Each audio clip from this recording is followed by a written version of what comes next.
আজকে বানাবো মৌরলা মাছের চচ্চড়ি, যেটা শীতকালে বাঙালির ঘরে ঘরে রান্না হয়। প্রথমে মৌরলা মাছগুলোকে ভালো মতন ধুয়ে নুন হলুদ মাখিয়ে রেখেছি 1 ঘন্টার জন্য।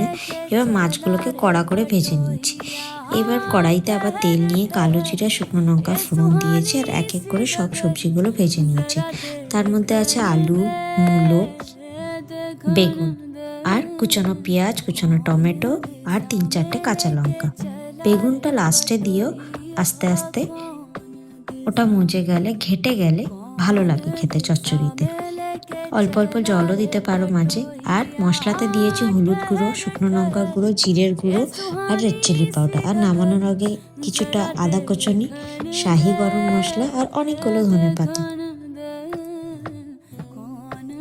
কেমন লাগলো রেসিপিটা অবশ্যই জানিও। আর সবাইকে হ্যাপি উইন্টার। চলো বাই।